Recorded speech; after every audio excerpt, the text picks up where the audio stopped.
This week on Siskel and Ebert, Robert De Niro and Dustin Hoffman put a Hollywood spin on marketing war in Wag the Dog. Woody Allen, Elizabeth Shue, and Billy Crystal work on deconstructing Harry. And Courtney Cox and Neve Campbell face terror again in Scream 2.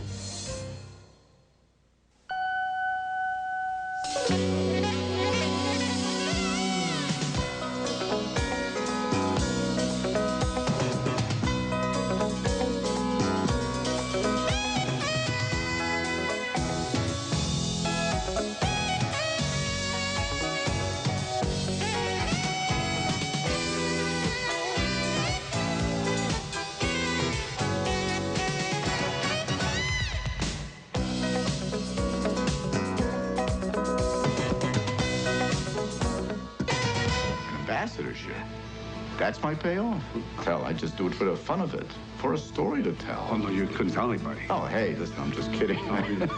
Robert De Niro and Dustin Hoffman play a Washington spin doctor and a Hollywood producer who manufacture a phony crisis in Wag the Dog, one of 5 new movies we'll be reviewing this week on Siskel and Ebert.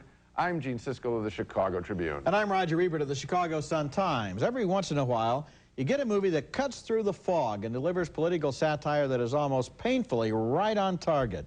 Barry Levinson's new film, Wag the Dog, is a movie like that. It's funny, it's smart, and it knows a lot about the manipulation of public opinion. As the movie opens, the United States president faces a sex scandal 2 weeks before an election. Anne Heche plays the White House official who hires Robert De Niro, an expert in crisis management, and he hires Dustin Hoffman, a Hollywood producer, to distract the electorate by creating a war out of thin air. We need a theme, a song, some visuals. We need, you know, it's a pageant. It's like the Oscars. That's why we came to you. I never won an Oscar. And that's a damn shame you didn't. But you produced the Oscars. Yes, indeed I did. The dialogue in the movie by Hillary Hinken and David Mamet is scary. It's so smart, and it cuts close to the bone. Watching the movie, you're reminded of real events. We cannot afford the appearance of a war. What'll it cost? But they would find out. Who's gonna find out? The American people? Exactly. Who's gonna tell them? Huh? That. What'd they find out about the Gulf War? One video of one bomb falls down a chimney, blows up the building. The building could have been made out of Legos. You really want us to go to war? That's the general idea. With who? I'm working on it. The movie is uncanny in the way it shows us images being manipulated. Here, actress Kirsten Dunst is hired to play a war refugee. Watch that bag of chips. Punch in a calico kitten. I have 19 screens here. I can't see one calico kitten. What? The president wants a white one. He wants a white one. Let me talk. He's mobilizing the 6th Fleet. And earlier in the film, when Hoffman wants reassurance that De Niro has a direct line to the White House, he gets it. Have him say, I know we're all concerned for the president. I'm sure that our hopes and prayers are with him. Could you have Levy say, I know we're all concerned for the president. I'm sure our hopes and prayers are with him. Thanks. I just want to say that I know that we are all concerned for the president, and that our hopes and prayers are with him. He didn't phrase it right. He didn't sell the line. Watching Wag the Dog was like being reminded of Dr. Strangelove and other savage satires of the American political process. It's just as funny, just as inspired. And watching Hoffman and De Niro together is a pleasure. These are 2 of the best performances by 2 great actors. I love the nuances, the timing, the way the unthinkable is thought and then done and then justified. Wag the Dog is one of the year's best films. Absolutely, it's just terrific. The writing, again, you properly credit it.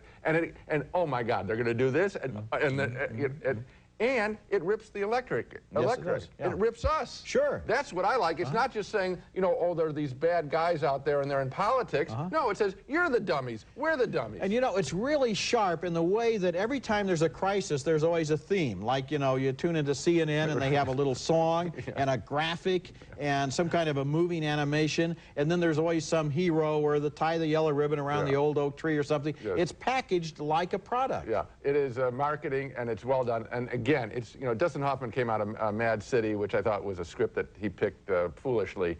This one is bright and sharp, and David Mamet, he writes it as good as it gets. Okay, next movie, and our next film is Home Alone 3. Boy, has this franchise ever run out of gas. Even the star, Macaulay Culkin, is gone. But if his cute little self were in this picture, it wouldn't have made any difference. Home Alone 3 is a stupid slapstick piece of juvenilia as a suburban Chicago kid is home alone, defending himself against constant attack by 4 thugs trying to recover a stolen Air Force computer chip that has mistakenly wound up in his possession.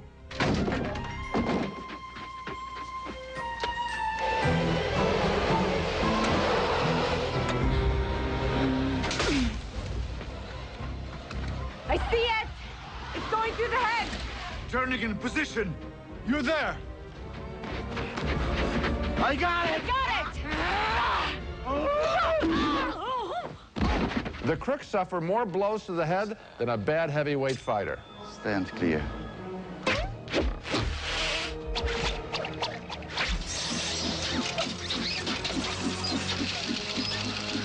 Maybe he's not so clever after all. Yeah, I just think we're having an off day.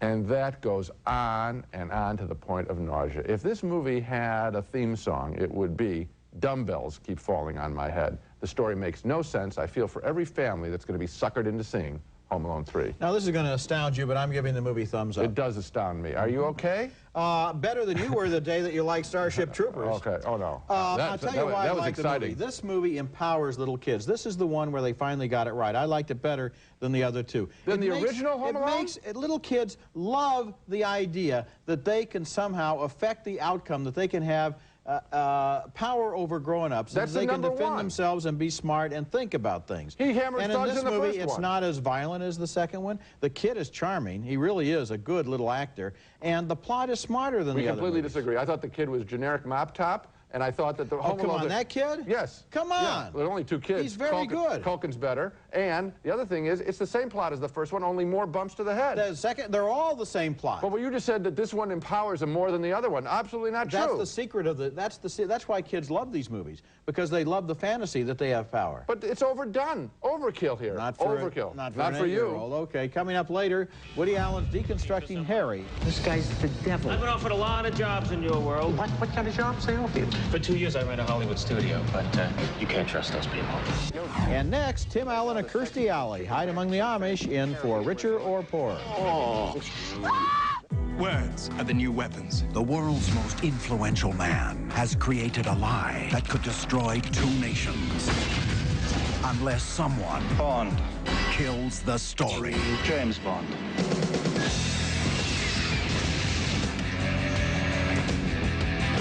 Agent James Bond found dead. I never believe what I read in the press anyway. Tomorrow Never Dies. Rated PG-13. Starts Friday. John Lithgow performs the Discover Card Dial-Along song. An extemporaneous piece. Provided for your dialing pleasure while you call 1-800-IT-PAYS-2 and apply for your Discover Card, the card with the cashback bonus award that always pays you back. That was a nice surprise. And that's music to everyone's ears. It pays to Discover. To apply, call 1-800-IT-PAYS-2. Accepted where you see the Nova sign.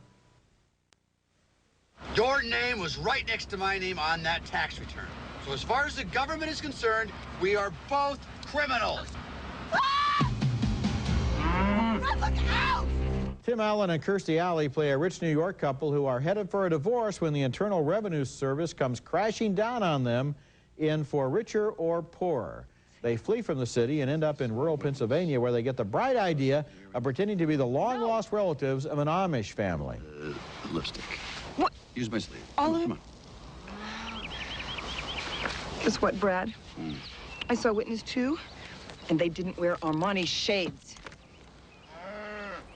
All we gotta do is pretend to be people that we're not, to fool people we don't know in a situation we've never been in. We're from New York. How hard can it be? The plot of the movie is not inspired. It's your basic fish-out-of-water formula, but some of the dialogue is very funny. What's happened to your beard? Huh? Keep to your own, Sammy. Forgive him, but in our order, only the unmarried men go without beards. In our Lord knows. Sam Jr., now don't be prideful. Here's a point, and there's an explanation for it.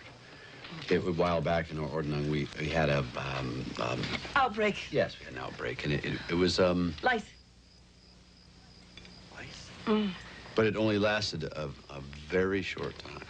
Minute lice. And of course, hard times are always good for romance, especially in comedies like this one, where you can spot the happy ending 30 minutes in advance. You were really handsome. I was really handsome. But did you ever really love me? You mean like that? I felt good during For Richer or Poor simply because Kirstie Alley and Tim Allen are such warm and attractive performers. They're likable, they're professionals who know how to deliver zingers and time a punchline. And since there are a lot of zingers in the movie, there are a lot of laughs, but not much else. The plot unfolds strictly by the books, and the Amish characters seem to change their natures from scene to scene just to suit the convenience of the story.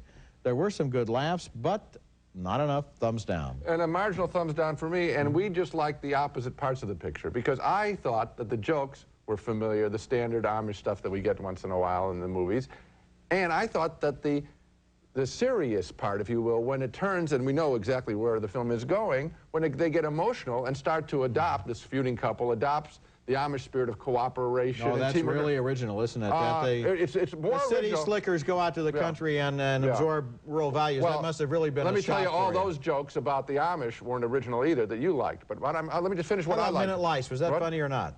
Not funny. He had lice, minute lice. Well, it wasn't funny. Not to me. But let me tell you, I was caught completely by surprise because of the emotional half. The second half of the picture, to me, did work. I still can't give it a thumbs up. Coming up next, Kirstie Alley in another comedy, along with Demi Moore and Billy Crystal in Woody Allen's Deconstructing Harry.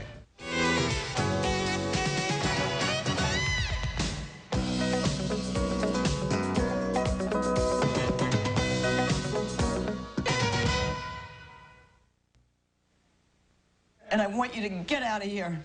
You know, I cannot understand why the most sophisticated of women can't tell the difference between a meaningless, hot, passionate sexual affair and a nice, solid, tranquil, routine marriage.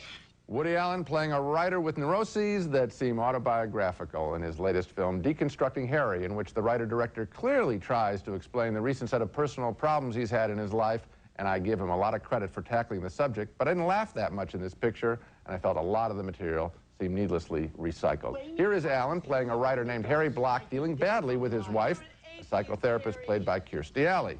He's been cheating on her with one of her patients, and she's enraged. You know, you turned off me first. Oh, please. No, I gave birth. You know, when women give birth, there's a time period where their hormones just sort of go crazy. Yes, but they settle. Okay, so if you're telling me that you're settling, I accept that. The movie star-studded cast includes Elizabeth Shue as Harry's much younger girlfriend and Billy Crystal as a pal who has eyes for her. Listen, why don't you come to my house in East Hampton for a weekend? It would be great fun. Well, let's not get hysterical. No, I'd love to. It'd be fun. Oh, it's beautiful out there. It's sand in the crotch. It's tips. No. Get this guy to leave his room. You know. Oh, I know. He's never had a tan. I know. You know, I've always wanted to learn how to snorkel. I've never done it. It's great. Snorkel where he lives. There are sharks. The women in the film are mostly harpies. One exception is a sympathetic hooker played by Hazel Goodman. Should we get to it? You don't want to talk a little while first? Talk? Why? Really? I mean, most guys don't like to just jump right into bed without a little talking. They think it's a little too businesslike. One element of Deconstructing Harry that offended me personally, Allen's hideous parade of negative Jewish stereotypes, mostly women again. Naturally, the film company released the only positive moment when psychotherapist Demi Moore sticks up for her faith against an attack by her husband, Stanley Tucci. No, I'm sick of your smug cynicism. There's value in tradition. Now, I never thought it would mean anything, but now that I'm a mother, it does. I see not only meaning in Judaism, but true beauty. Helen, you're a scientist. Einstein was a scientist, and he was a Jew, and he was religious. Allen's onslaught of negative Jewish stereotypes was nauseating to me, so much so I asked to see this film a second time the same day so I could check whether my initial reaction may have blinded me to the film's strengths. But even after a second viewing, I can't recommend Deconstructing Harry, the story of a man who, as he says at least 4 times at the end of this picture, does better with his art than with his life. I like that concept for sure, but not enough of the execution here by Woody Allen. Well, Gene, I liked the movie very much. I thought it was smart. I thought it was funny. I thought it was courageous of him to try to bear some of his feelings. That I liked. About the women in his life and the way he cheats and the way he isn't honest. But by he, I'm talking about Harry because we don't know how autobiographical it is. As for the Jewish stereotypes, I don't know. You didn't mention the black stereotype, the hooker. There was a parade. I think that these movies are filled with stereotypes. No, I mentioned the his parade. His material is stereotypical. It always is. And I think that's legitimate for a comic, especially when he's talking about himself. I guess it was the parade there that bothered me. Well, I think you're exaggerating how much of the total part of the movie is really given over to that. You've left out a lot of stuff. For example, the hilarious Robin Williams character is always out of focus. That was very funny. That is the one contribution artistically that he makes, and it is as good as the character who comes off the screen in his earlier picture. This is smart, and I would have loved to see. I mean, that element ranks with Zelig in the kind of thing that's what could have been done artfully instead of, again, recycling old stuff. Okay, when we come back, Neve Campbell is in danger again in Scream 2.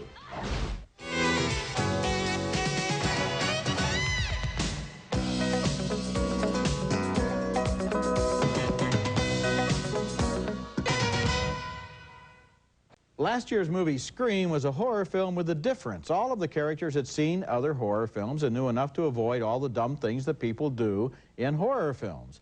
Now comes Scream 2, in which all of the characters have seen a movie based on the killings in the first movie. It sounds complicated, but as part of the fun, the cast for once knows as much as the audience. The film stars Neve Campbell as one of the survivors, and now she's in college and getting creepy phone calls from another mad slasher.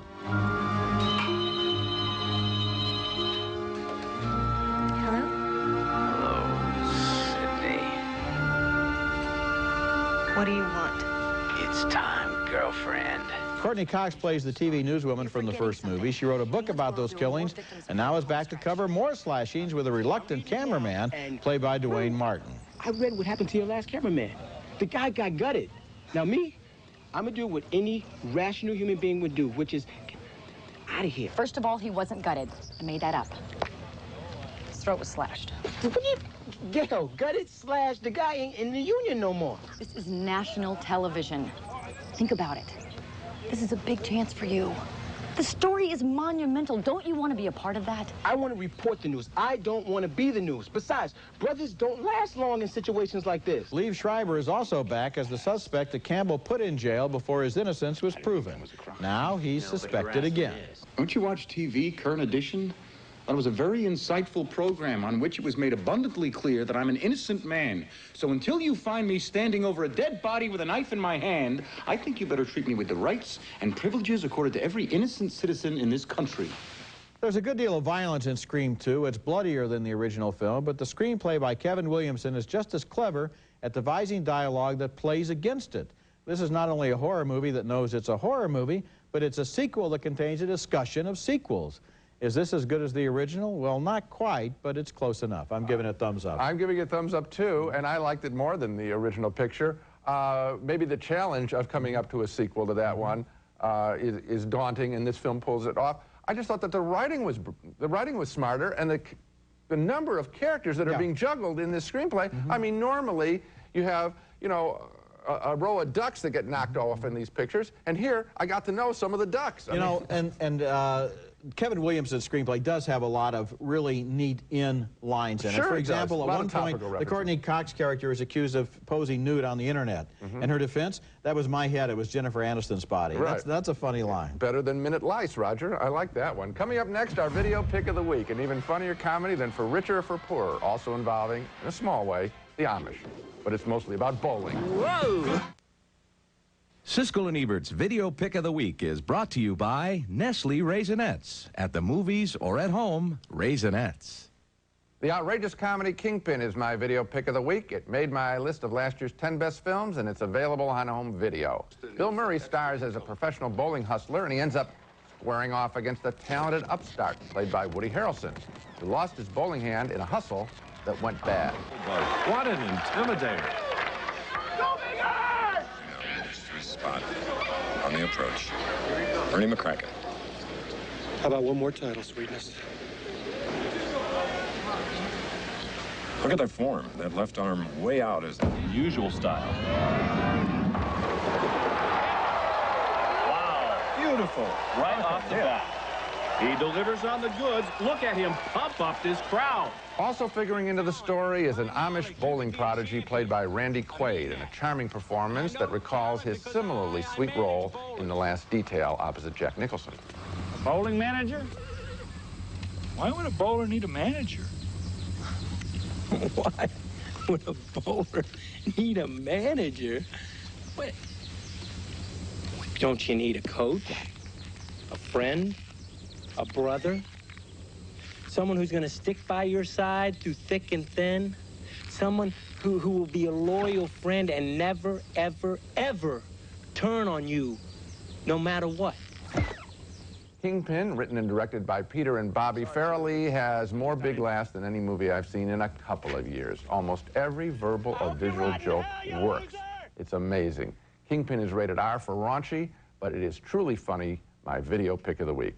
Now let's recap the movies we reviewed on this show. 2 thumbs up, way up for the marvelous political comedy Wag the Dog. It opens in 2 weeks. We split on Home Alone 3. I found it to be a dismal knock-in-the-head comedy, but Roger enjoyed it. 2 marginal thumbs down for the comedy For Richer or Poor. Tim Allen and Kirstie Alley were fine, but the jokes needed to be sharper.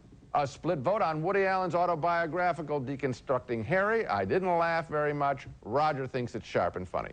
And 2 surprise thumbs up for Scream 2, the sequel to the horror film that made fun of other horror films. It's good. So the best movie on this show is Wag the Dog, Absolutely. which opens in a couple of weeks in major cities and then rolls out through January, and I think it's going to be an Oscar contender, and it's so smart, it just zeroes right in. We always want smarter scripts. Now we finally got one. Okay, check out our website. The address is siskel-ebert.com. Next week we'll be back with reviews of more new movies, including the new James Bond adventure, Tomorrow Never Dies. Will you need collision coverage? Yes. Property destruction? Definitely. And also, As Good as It Gets, starring Jack Nicholson as an erotic novelist.